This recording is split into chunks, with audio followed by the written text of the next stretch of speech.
46장은 야곱이 온 가족을 데리고 장기간 이주하기 위해서 애굽으로 향하다가 브엘세바에 잠시 머물고 제단을 쌓는 이야기가 나옵니다.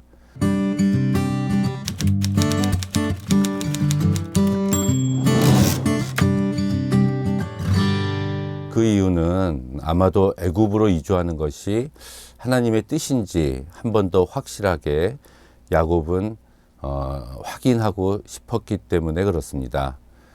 헤브론에서 브엘세바 남쪽으로 한 40km 정도 떨어진 곳인데요. 이곳을 지나면 애굽에 이르기까지는 계속해서 경작할 수 없는 사막이 계속되는 지역이었습니다. 우리 창세기에는 여러 번의 이주가 나오는데요. 첫 번째로 갈대아 우르를 떠났던 아브라함의 여정이나 또 야곱이 아버지 에서와 아버지 이삭과 형 에서를 속이고 하란으로 이주했던 것, 그리고 20년이 지난 후에 다시 가나안으로 돌아오는 것만큼 지금 애굽으로 가는 것은 야곱의 인생에 있어서 또한 창세기에서 아주 커다란 이주 중에 하나였다고 우리는 볼 수가 있습니다. 그런데 이렇게 다른 지역으로 가는 여정, 이주 전에는 항상 하나님의 환상이 나타났습니다. 그것은 이 모든 여정이 하나님의 허락하에 이루어지고 있음을 성서는 말하고 있는 것이라고 볼 수가 있습니다. 아브라함도 애굽으로 간 적이 있습니다. 창세기 12장에 기근 때문에 식량을 구하기 위해서 애굽으로 갔었는데, 그때 애굽으로 가는 아브라함은 두려움에 떨면서 또한 아내를 누이라고 속이면서까지 가는 이주였습니다.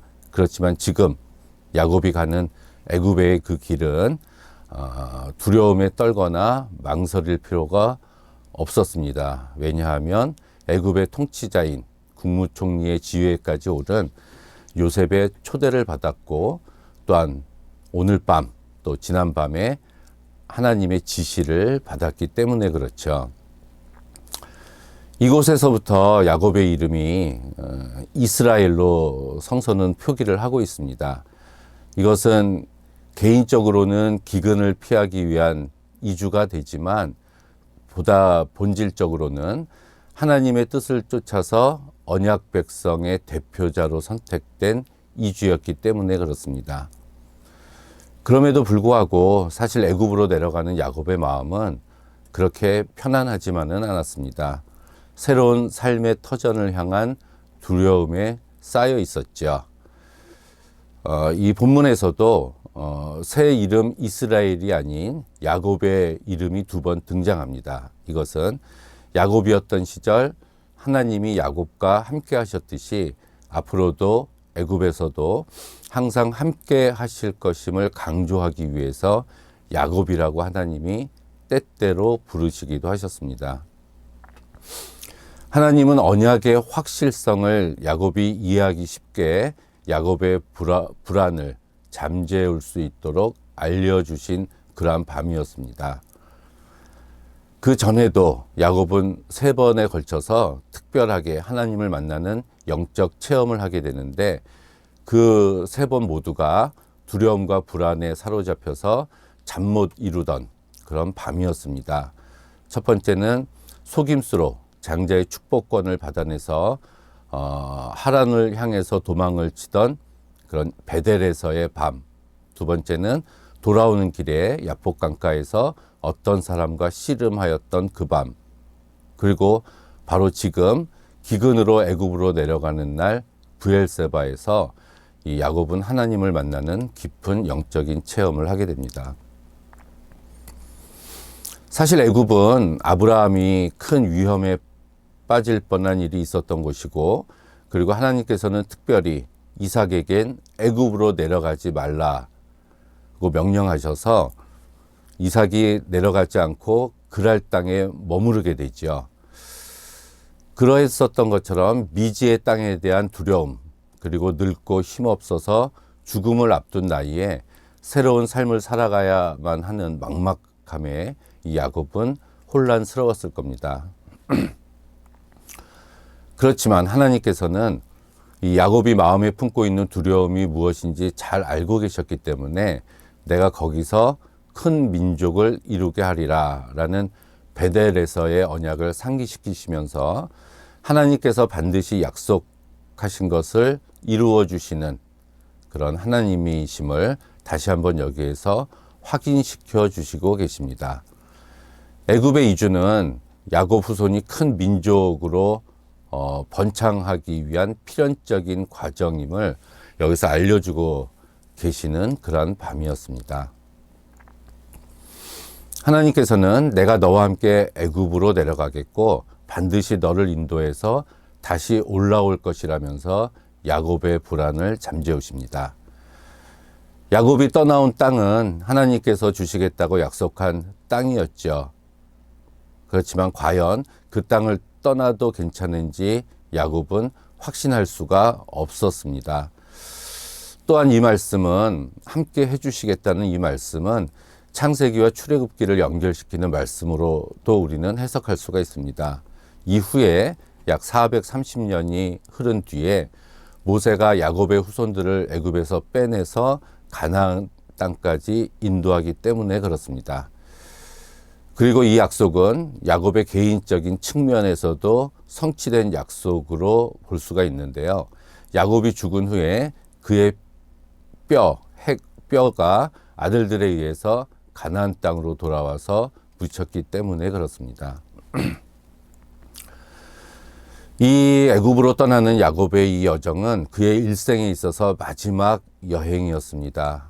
그리고 바로 그 애굽에서 가나안 땅으로 돌아오지 않고 그곳에서 최후를 맞게 될 것을 미리 알려주셨었고 야곱은 알고 있었죠. 그것은 벌써 오래전에 창세기 15장에 하나님께서 아브라함에게 하셨던 그 약속이었고 그 약속이 지금 성취가 되고 있는 것입니다. 야곱과 그의 가족은 결국 애굽으로 내려가기를 순종하고 브엘세바에서 머물게 되는데 그 기간은 하루나 뭐 한 2, 3일 정도밖에 밖에 안 되는 그런 시간이었을 겁니다. 그렇지만 헤브론을 떠나서 이 브엘세바에 이르기까지는 두려움과 혼란의 연속이었지만 지난밤에 하나님의 환상을 보고 하나님의 약속을 깨달은 다음에 이제 브엘세바를 떠나는 야곱의 발걸음은 담대했고 그러한 하나님의 분명한 뜻과 약속을 받고서 드디어 애굽으로 내려가게 되는 것입니다. 46장 7절에 보면 애굽으로 내려간 야곱의 숫자는 70명이었다고 이야기를 하고 있습니다. 이렇게 내려간 가족들의 이름과 숫자를 일일이 설명하고 난 다음에 요약해서 다시 한번 46장 26절에 언급하는데 그때는 70명이 아니라 66명이라고 이야기를 합니다. 나머지 4명은 야곱과 요셉 그리고 나중에 태어나는 요셉의 두 아들 므낫세와 에브라임을 포함시켜서 그렇게 되면은 66명에서 70명이 되죠. 흥미로운 것은 이 내려가는 이 명단 속에 야곱의 딸 디나의 이름이 나옵니다. 이것은 세겜 사건 이후에 이 디나는 여전히 야곱의 집안에 머물러서 함께 있었던 것으로 보여지고 그리고 유다의 아들 엘과 오나는 이미 죽었는데 가나안 땅에서 그들의 이름도 명단에 포함되어 있습니다. 그리고 아직 태어나지 않은 사람들의 명단도 포함되어 있는데 그것은 베냐민이 애굽에 들어갔을 때 그 아이들이 아직 그 아들들이 태어나지 않았는데 이 명단 속에는 베냐민의 아들 10명의 이름도 기록을 하고 있습니다. 창세기 37장에서부터 시작된 야곱과 요셉의 작별이 드디어 이 창세기 46장에서 만나게 되고 회복되게 되고 그리고 가뭄으로 고생하던 야곱의 가족들이 구원을 받고 그리고 어려움과 고난을 당하던 이런 핍박을 받았던 요셉이 하나님이 주신 지혜로 인해서 자신의 가족뿐만 아니라 당시에 가장 강대국이었던 애국까지 살려내는 역사가 이루어지는 그러한 장이라고 볼 수가 있습니다. 이러한 축복은 하나님의 언약 가운데서 이루어진 일이고요. 이제 그들은 하나님의 언약 가운데서 다시 고향으로 돌아갈 예언의 성취를 기다리면서 애굽에서 살게 됩니다. 거처를 옮긴다는 것은 사실은 쉬운 일이 아닙니다. 자기가 지금까지 살고 있었던 익숙한 환경을 떠나서 그동안 경험해 보지 못했던 새로운 환경, 생활로 간다는 것은 대단한 용기를 필요로 하고 특히 현대를 살아가는 우리들에게 있어서도 매우 두려운 일입니다. 그렇지만 그 길에 내가 너와 함께 애굽으로 내려가겠다고 말씀하셨던 하나님의 말씀이 함께 하신다면 또 우리가 삶의 거처를 옮길 때도 하나님께서 나와 함께 하신다는 그러한 약속의 말씀을 들을 수가 있다면 우리는 담대하게 그곳으로 나갈 수가 있게 되겠죠. 그것은 하나님께서는 가나안 땅에만 계신 분이 아니시고 애굽에도 계시고요. 바로 이 자리에도 계시고 어디에나 계시는 분이시기 때문에 그렇습니다. 하나님은 갈대아 우르에서나 또한 하란에서나 가나안에서나 하나님과 함께 하셨고 또한 애굽에서도 야곱과 그 후손들과 함께 하실 것이고 그 후에 다시 광야에 있었을 때도 이스라엘 백성들과 함께 하셨고 가나안 땅에 들어왔을 때도 하나님은 함께 하셨습니다. 우리가 어디를 가든지 하나님이 함께 하시기 때문에 우리는 애굽으로 내려가는 개인적인 애굽으로 내려가는 그런 상황이 생길 때 우리는 두려워하지 말아야 합니다. 그저 하나님의 말씀에 순종하면서 우리의 발걸음을 떼기만 하면 되죠. 그 다음에는 함께 하시는 하나님께서 당신이 계획하신 대로 모든 것을 이루어 주실 것입니다.